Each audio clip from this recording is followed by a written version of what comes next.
This is a Saturday Morning TVLog from Big D's Entertainment Rankings and Reviews. Welcome to another Saturday Morning TVLog, and this time around it's Meatballs and Spaghetti, brought to us by Marvel Productions, Air Media, and MGM Television. Greetings, my fellow YouTubers. I'm Joel, the Big D to you. This is Big D's Entertainment Rankings and Reviews. So this week's Saturday Morning TVLog is another rare gem of an 80s tune. It's Meatballs and Spaghetti. Originally premiering on CBS in September of 1982 as part of the Starcade block, which of course that was the name of the Saturday morning block at the time, not to be confused with the game show.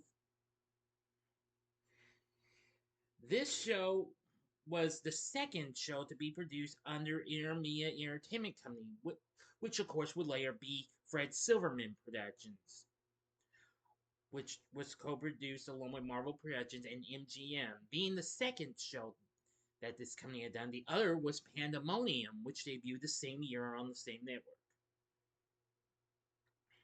This was also one of the last Saturday morning cartoon series to be fitted with a laugh track.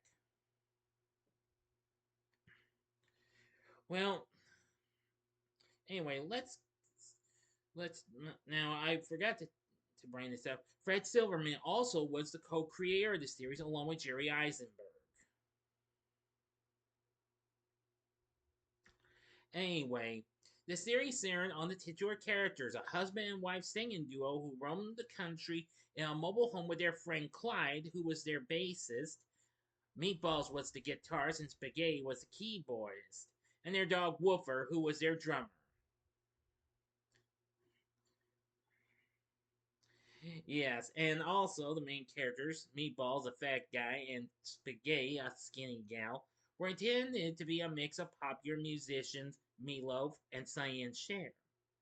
There was at least one original song in each episode. Now, each week, they would go on some real fun-filled, crazy adventures or misadventures or whatever you want to call it. I am going to tell you, this show is just, wow, a very underrated show. Now, it only lasted a season. There were a total of 25 cartoons that were produced and aired. While the show was not well received, with Variety saying no triad music here or even much comedy here, it's without any socially redeeming value. Well, that's understandable. But overall, I found this to be so underrated. Now, I have never recalled seeing this because I was still young at the time. But I am going to say this is just wow.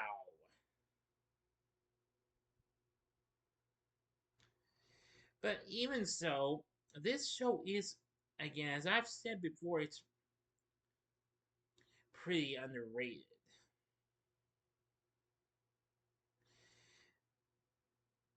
Now, for our voice acting cast, we have.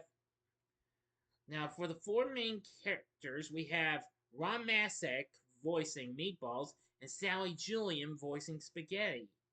Clyde is voiced by Barry Gorin, who recently voiced Clamhead in Hanna-Barbera's Jabberjaw back in the 70s. He, of course, would later go on to voice, well, other characters, most notably Donatello in the original Teenage Mutant Ninja Turtles.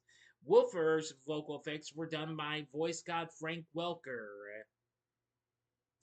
There was an additional big set of voices, including Jack Angel, Wally Burr, Philip Clark, Regis Cordick, Peter Cullen,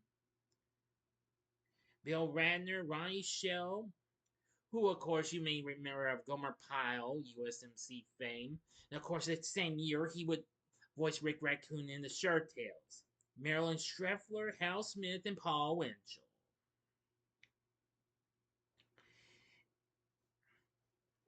Now, this Saturday Morning TV Log is going to be a wee bit short because, like I said, this is a very rare series in my opinion, and it's very tough to find. There is one episode of in full English in its entirety available on YouTube. I will leave you. I'll leave you the link in the description box below, okay? Just in case, if you're interested in this series. I mean, you might get a few good laughs from this here series. It is.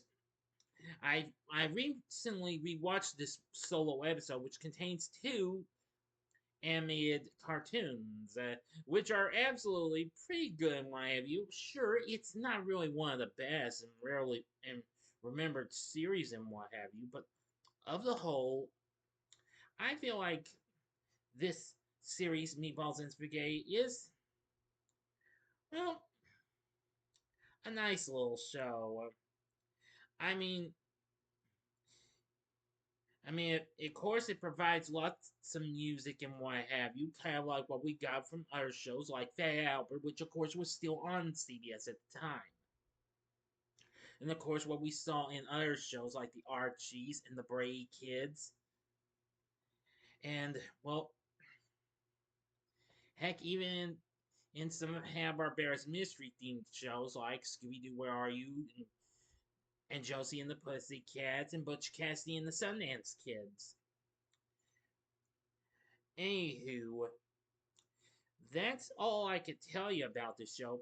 Now, I could go ahead and give you a better look at the characters if you'd like. So, here we go.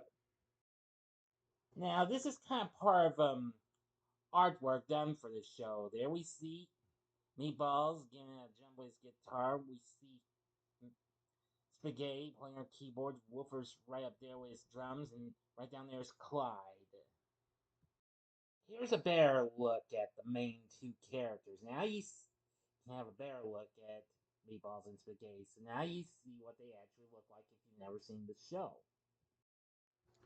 Well, I found one episode which I've said already. Now there is a little bit of another one, but unfortunately, I think it's in a different language though. But anyway, Meatballs and Spaghetti, I feel like it's kind of underrated, and it's probably much of a forgotten tune. But I think if you like some of those rockin' music themed tunes, and I think you'll enjoy this. Like I said already, I'll leave a link to one full episode I could find on YouTube in the comment section below. Not the comment section, in the description box. Sorry, my mistake.